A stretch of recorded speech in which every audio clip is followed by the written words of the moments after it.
Hello everyone, Ankita আপনাদের সকলকে PicsArt by নুকে আবার আমন্ত্রণ জানাচ্ছি। আজকে আমি আপনাদেরকে আমাদের বাড়ির ব্যাকইয়ার্ডে নিয়ে এসেছি। এই ব্যাকইয়ার্ডে আমাদের একটা ভেজিটেবল বেড আছে আর একটা ফ্লাওয়ার বেড আছে। ফ্লাওয়ার বেড মানে যেখানে সব ফুলের গাছ হয়, আর ভেজিটেবল বেড মানে যেখানে আমরা সামারের সময় বিভিন্ন ধরনের সবজি চাষ করে থাকি। এখন যেটা আমি করব সেটা হচ্ছে আমাদের যে ফ্লাওয়ার বেডটা আছে সেটাকে পরিষ্কার করব। এই যে ডান দিকে যে বেডটা দেখতে পাচ্ছেন এটাই হচ্ছে ফ্লাওয়ার বেড। এখানে বিভিন্ন ধরনের ফুলের গাছ আমার লাগানো আছে, কিন্তু এই যে শুকনো গাছগুলো দেখতে পাচ্ছেন এই শুকনো গাছগুলোকেই আমাকে ভালো করে পরিষ্কার করতে হবে। সাধারণত আমি শীতকাল আসার আগে এই বেডটাকে একেবারে পরিষ্কার করে নেক্সট সামারের জন্য রেডি করে রাখি, কিন্তু এবছর আমার জবের ওখানে এত কাজের চাপ ছিল যে আমি এই কাজটা করে উঠতে পারিনি, তাই এই রকমই শুকনো গাছগুলো রেখে দিয়েছিলাম। তো এখন আমাকে এই শুকনো গাছগুলোকেই সব পরিষ্কার করতে হবে। দেখুন অলরেডি কিন্তু নতুন গাছ চলে এসেছে, তাই এই নতুন গাছগুলো বড় হওয়ার আগেই শুকনো গাছগুলোকে কেটে ফেলতে হবে। আমাদের এই ফ্লাওয়ার বেডটাতে মেনলি আমি পেরেনিয়াল প্ল্যান্টস লাগিয়ে রেখেছি। পেরেনিয়াল হচ্ছে যেগুলো বছর বছর ফিরে আসে। আর আমেরিকাতে বেশ কিছু শীত প্রধান স্টেট আছে, যেমন ধরুন আমাদের ইলিনয় যেখানে আমরা থাকি, সেখানে কি হয় প্রচণ্ড শীত পড়ে, বরফ পড়ে, মাটি অসম্ভব ঠান্ডা হয়ে যায়, তো গাছগুলো কিন্তু বাঁচে না, সব খারাপ হয়ে যায়। আবার স্প্রিং আসার সাথে সাথে যখন একটু ওয়ার্ম টেম্পারেচার হয় গাছগুলো নতুন করে আবার মাটি থেকে বেরিয়ে আসে। এখন কিন্তু সেটাই হচ্ছে, আমার সব পেরেনিয়াল গাছগুলো আবার ফিরে আসছে। কিন্তু এই যে শুকনো গাছগুলো মানে গত বছরের গাছগুলো, সেগুলোকে আমাকে ভালো করে কেটে ফেলতে হবে, মানে জায়গাটা পরিষ্কার করতে হবে। এই নতুন গাছগুলো বড় হওয়ার আগে এগুলোকে সব কেটে ছেটে ফেলতে হবে। আমি তো প্রথমে বললাম যে এই কাজটা আমি সবসময় শীত আসার আগেই করে থাকি, মানে অক্টোবরের দিকে আমি সব শুকনো গাছগুলো কেটে দিই, কিন্তু এবার তো হয়নি। তবে দেখুন এই যে নতুন গাছগুলো চলে এসেছে, এই গাছগুলো যে পাতাগুলো আছে সেই পাতাগুলোকে বাঁচিয়ে বাঁচিয়ে যে শুকনো ডালগুলো আছে যেখানে পাতা নেই সেই ডালগুলোকেই আমি কেটে দিচ্ছি। আমার এখানে 3টে গোলাপ গাছ আছে। গোলাপ গাছের মধ্যে একটা গোলাপ গাছে ফুল আসছে, আর 2টো গাছে এখনো পর্যন্ত ফুল আসেনি। তো এইভাবে যদি আমি একটু প্রুন করে দিই ডালগুলো, শুকনো ডালগুলো, তাহলে ফুল আসতে সুবিধে হয়।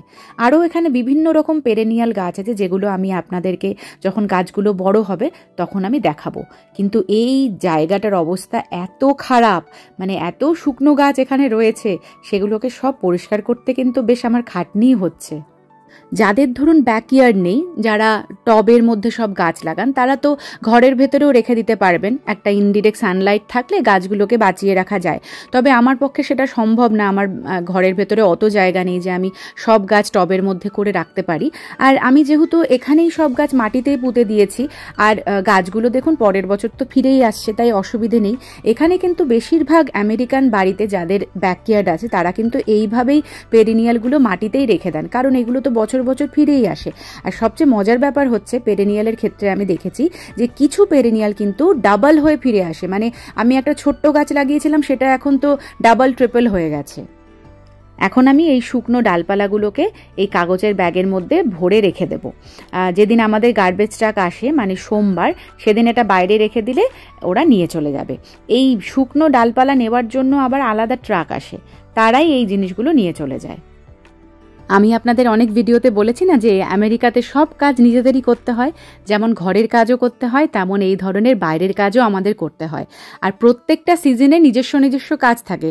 শীতকালে যেমন বরফ পরিষ্কার করা, গরমকালে এই রকম গার্ডেনিংয়ের কাজ থাকে, আর ফলের সময় আমি যখন ফল আসবে তখন দেখাবো, সেই সময় আবার শুকনো পাতা সব গাছ থেকে ঝরে পড়ে, সেগুলো পরিষ্কার করা। তো প্রত্যেকটা সিজনেই কিন্তু নিজস্ব একটা আউটডোরের কাজ থাকে যেটা আমাদের করতে হয়। আমাদের ব্যাকইয়ার্ডে দেখুন বেশ কিছুটা পোর্শন ঘাসে ঢাকা, সেই ঘাসগুলোকে ভালো রাখার জন্যও কিন্তু অনেক কিছু করতে হয়।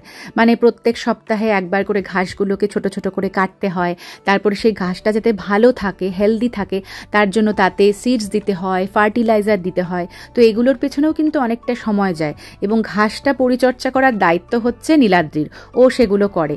তবে আমি এই ভেজিটেবল গার্ডেন আর ফ্লাওয়ার বেডের দায়িত্ব নিয়েছি এবং সেটা আমি প্রত্যেক বছর করে থাকি। এই যে শিকাগোতে টানা 6 থেকে 8 মাস ঠান্ডা থাকে, তার ফলে বাগানের কাজ তো আমরা কিছুই করতে পারি না, সব গাছ মরে যায়, বরফে ঢাকা থাকে পুরো বাগানটাই। তবে এই যে এখন ধীরে ধীরে সব গাছগুলো ফিরে আসছে, স্প্রিং চলে এসেছে, আবার নতুন করে এই গার্ডেনটাকে সাজিয়ে তুলতে পারবো, সব ফুলগুলো ফিরে আসবে, তো সেটার একটা আলাদা আনন্দ আছে, আমার তো খুব ভালো লাগে। দেখুন আমার এই ফ্লাওয়ার বেডটা কিন্তু অনেকখানি পরিষ্কার হয়ে গেছে, তবে এখনও বেশ কিছু কাজ আছে যেটা করতে হবে। তবে একটা সাইডের সব শুকনো গাছ কেটে ফেলেছি। এই যে এই পোর্শনটা, বাঁ দিকের এই পোর্শনটা দেখুন একটু বেশি গাছপালা ঘিচিমিচি হয়ে আছে। এই জায়গাটা আমাকে একটু সময় নিয়ে করতে হবে, যেটা হয়তো আজকে আমি করতে পারবো না। তবে এই ফ্লাওয়ার বেডের মধ্যে না প্রচুর মালচ রয়েছে, যে মালচগুলো বেশ পুরনো হয়ে গেছে। এবারে ওই মালচগুলোকে আমি তুলে ফেলবো। মালচ হচ্ছে ওই কাঠের টুকরো, ছোট ছোট কাঠের টুকরো আমরা এই বেডের মধ্যে বিছিয়ে দিই। তাতে কি হয়, ওই যে আগাছাগুলো তৈরি হয় মানে উইডস, সেগুলো আসে না। ওই মালচ থাকলে সেই উইডগুলো বেরোতে পারে না। দেখুন এই যে পুরো শীতকালটা ছিল, তারপরে যে এই যে আবার গাছগুলো ফিরে আসছে, দেখুন উইড কিন্তু তৈরি হয়নি। এই মালচটা সেই কারণেই দেওয়া হয়। তো সব পুরনো মালচগুলো আমি তুলে ফেলছি। মালচ প্রত্যেক বছর চেঞ্জ করার দরকার হয় না, আর এগুলো তো অর্গ্যানিক মালচ, এগুলো মাটির সাথে মিশে যায়।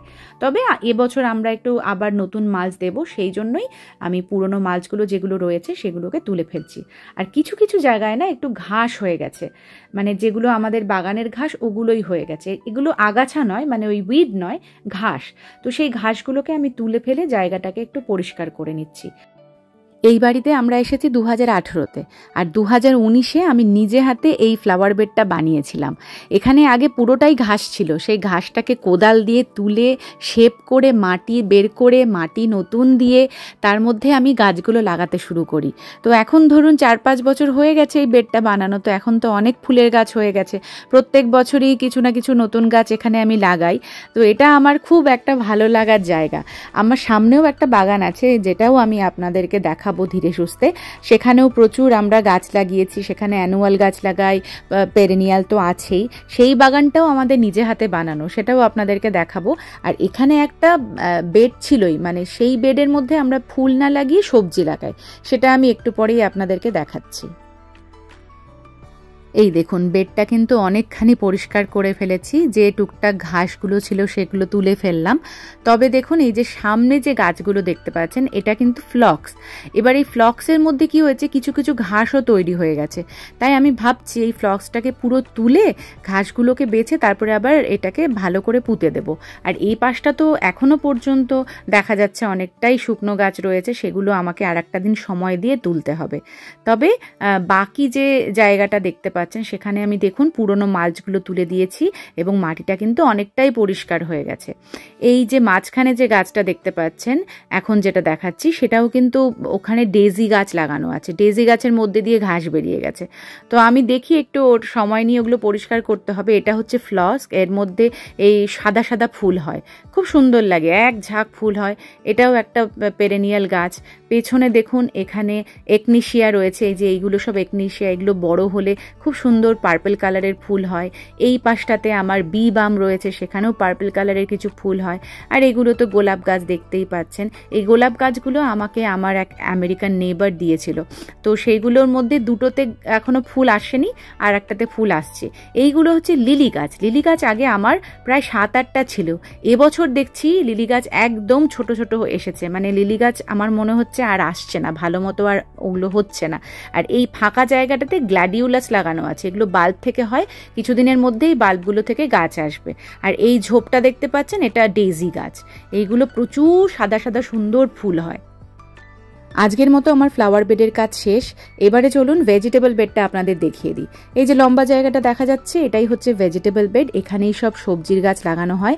তো এবারে আমরা ভাবছি যে এই গাছগুলো লাগানোর আগে এই বেডটা প্রথমে ঠিক করতে হবে, কারণ এই যে উডেন বর্ডারটা দেখতে পাচ্ছেন, এটা জায়গায় জায়গায় ভেঙে গেছে, কারণ এটা তো অনেক পুরনো। তো এটাকে না আমাদের তুলে অন্য কিছু লাগিয়ে এই বেডটাকে পুরো ঠিক করতে হবে। আর আমাদের বাড়ির পেছনে এই যে জায়গাটা, এটাও একটা প্যাটিও টাইপের। এখানে আমরা বিকেলে বসে চাটা খাই। এখানে বেশ কিছু ফার্নিচার রাখা রয়েছে, আমাদের গ্রিলার আছে, তারপরে ফায়ার পিট রয়েছে। এই জায়গাটাও আমাদের পরিষ্কার করে অর্গানাইজ করতে হবে, কারণ শীতের পর এই জায়গাটার পরিষ্কার করা হয়নি। তো এটাও একটা বড় প্রজেক্ট আর কি এই সামারে। তো আজকের মতো এখানেই ব্লগটা শেষ করছি। নতুন ব্লগ নিয়ে খুব শিগগিরই চলে আসবো। ততদিন সকলে ভালো থাকুন, সুস্থ থাকুন, আবার আসবো ফিরে। বাই।